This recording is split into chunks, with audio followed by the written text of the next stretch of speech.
আমরা আজকে দেখব এই ধরনের স্কোয়ার লাইন ব্যাকগ্রাউন্ড কিভাবে তৈরি করা যায় এবং এটার উপর কিভাবে ইফেক্ট তৈরি করা যায়। তো আমরা প্রথমেই চলে যাব ফটোশপে। এখানে এসে আমরা গুগল থেকে আমরা একটি ছবি নিব। এখান থেকে আমরা সারপ্রাইজিং ফেস একটি ছবি নিব। আমরা এই ছবিটি নিব, কপি ইমেজ।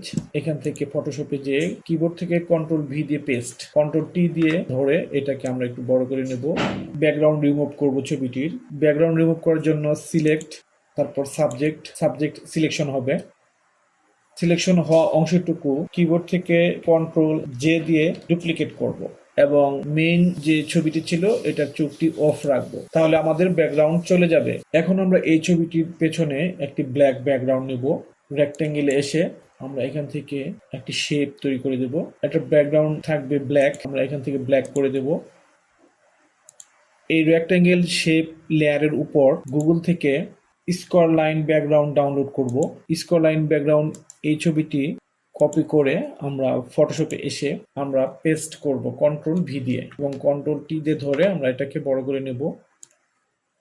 এখন আমরা যদি লেয়ার অপশনে খেয়াল করি তাহলে এখানে আমরা দেখতে পাচ্ছি এখানে একটি কালো রেক্টেঙ্গেল শেপ নেওয়া হয়েছে এই যে লেয়ারে, এবং তার উপরে নেওয়া হয়েছে লাইন স্কোয়ার ব্যাকগ্রাউন্ড, তার উপরে আছে এই ছবিটি। ঠিক এই অবস্থায় রেখে আমরা এখানে রেক্টেঙ্গেলের উপর লাইন স্কোয়ার শেপটি নিয়েছি, এটার সাথে আমরা ক্লিপিং মাস্ক করে দেব। ক্লিপিং মাস্ক করার জন্য আমরা কিবোর্ড থেকে অল্টার প্রেস করে ধরে আমরা এখানে ক্লিক করলে এটা ক্লিপিং মাস্ক হয়ে যাবে। লাইন স্কোয়ার ব্যাকগ্রাউন্ড সিলেক্ট থাকা অবস্থায় আমরা এখান থেকে ডিভাইড করে দেব লাইন স্কোয়ার ব্যাকগ্রাউন্ড এবং নিচে হচ্ছে ব্ল্যাক রেক্ট্যাঙ্গেলের যে শেপটি নিয়েছি সেই শেপটি ব্যাকগ্রাউন্ড। এখন এই দুটির মাঝখানে আমরা নতুন একটি লেয়ার নেব। তাহলে আমাদের ব্ল্যাক রেক্ট্যাঙ্গেল শেপটি সিলেক্ট থাকা অবস্থায়, এই লেয়ারটি সিলেক্ট থাকা অবস্থায় আমরা এখান থেকে একটি প্লাস চিহ্নে ক্লিক করে একটি নতুন লেয়ার নেব। এখন এই নতুন লেয়ার সিলেক্ট থাকা অবস্থায় আমরা এখান থেকে যে কোনো কালার, যদি আমি লাল কালার চয়েস করি তাহলে আমরা একদম এই কোনো কড়া লাল দিব না, একটু এদিকে সরিয়ে একটু হালকা লাল করে দেব। করার পর আমরা এটা ওকে দেব। দেওয়ার পর এখানে আমাদের এখন নিতে হবে ব্রাশ। আমরা ব্রাশ অপশনে চলে যাব। ব্রাশে গিয়ে এখানে আমাদের হার্ডনেস একদম 0 রাখতে হবে। 0 রাখার পর আমাদের এখানে অপাসিটি রাখতে হবে 100, ফ্লো রাখতে হবে 41। এখন ব্রাশটি আমরা একটু বড় করে নেব।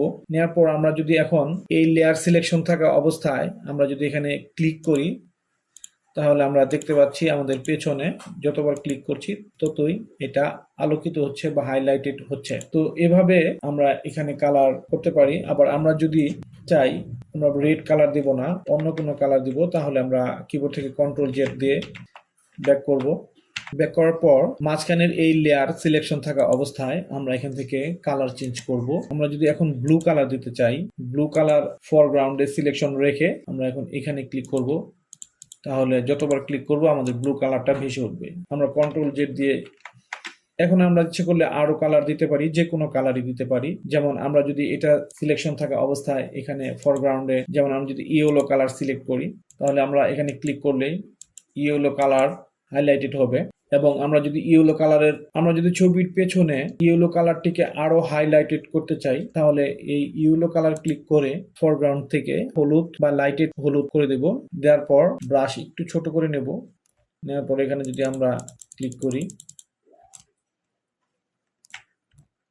এভাবে কালার পুনরায় আমরা যদি আরো একটু হাইলাইট করার জন্য বা একটু হোয়াইট ভাব নিয়ে আসতে চাই তাহলে এখান থেকে আমরা এভাবে আরো ক্লিক করে এভাবে হাইলাইটেড করে দিতে পারি। এভাবে আমরা লাইন স্কোয়ার ইফেক্ট ব্যাকগ্রাউন্ড তৈরি করে নিতে পারি।